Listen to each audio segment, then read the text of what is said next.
Now we're going to focus on drawing a landscape. And what's wonderful about drawing a landscape is that nature is so beautiful and so inspiring, and you can find any landscape that you really, really love. I'm going to be drawing a freshwater marsh that has water and many, many, many fields of grass. So I'm going to be using color pastel. These are chalk pastels, and you can use any different colors or styles or brands that you choose.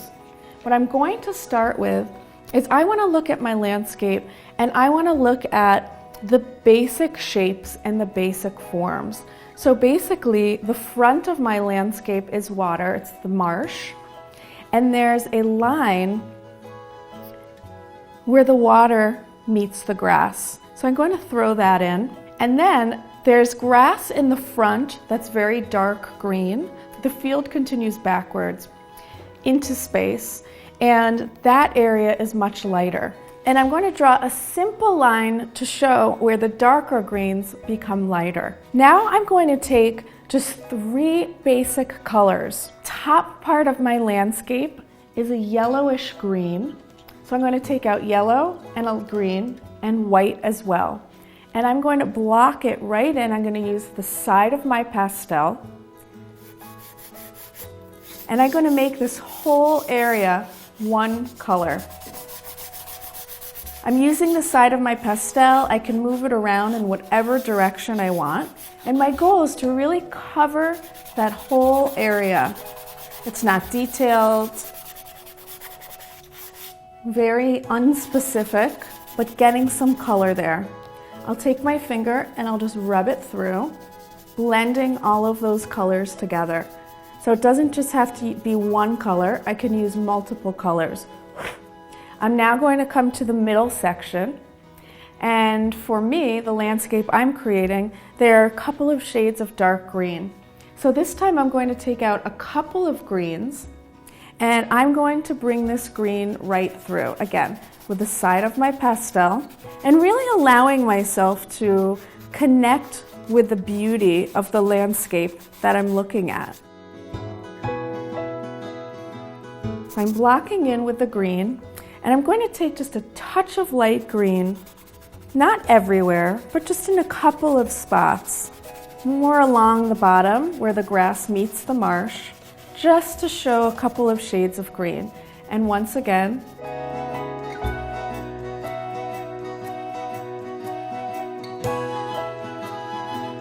so I'm going to continue to shade this middle area. For me, because there are reeds and grass, I'm going to make sure that my shading is north-south, up and down. And I want the edge of those greens to touch and even blend slightly with the top section of that yellow field so that they really blend together. Every now and then I just give it a quick blow, or can go like this just to get that extra pastel off of the page. Now lastly, I'm going to block in the water. It's a very light blue, so I'm going to put some blue, a light sky blue color down, and then I'm going to put white on top of it. And again, just blocking in the colors. You want to use your imagination, so whatever landscape you're looking at, the whole purpose of drawing, the whole purpose of making art is to really express yourself, to tap into your own creativity. So if there's a color you don't see but you want to use, or if there's a color you do see and you don't want to use that, that's okay. You make it your own. You allow the photo or the place that you're in to be your inspiration, and then you take it wherever you want to take it. That's definitely the beauty of art. So I have my water, I have my darker field, and then the lighter areas of the field. I'm going to continue blocking in and finding a little more detail. I'm going to keep this drawing pretty simple, but I just want to bring in a little bit of shadowing. So I'm using a combination of blue and black just to show that there's shadow where the grass meets the water. And I'm just using my pastel, I'm moving it through that area where they meet, putting down black, and then I'll put a little blue over it.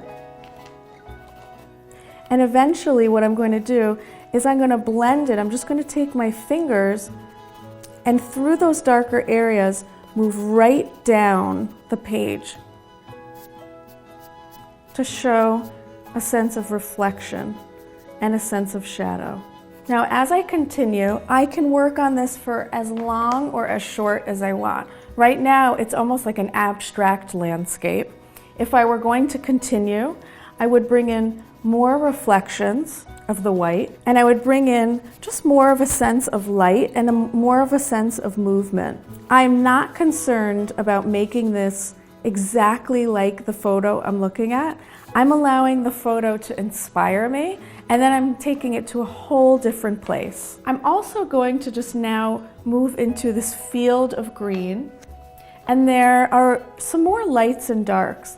To be creative, I'm going to use some hot pink and mix that hot pink with the green to just suggest another shade of green. And you can see I'm just making big broad strokes. I'm going to put a little darker blue on top of that pink.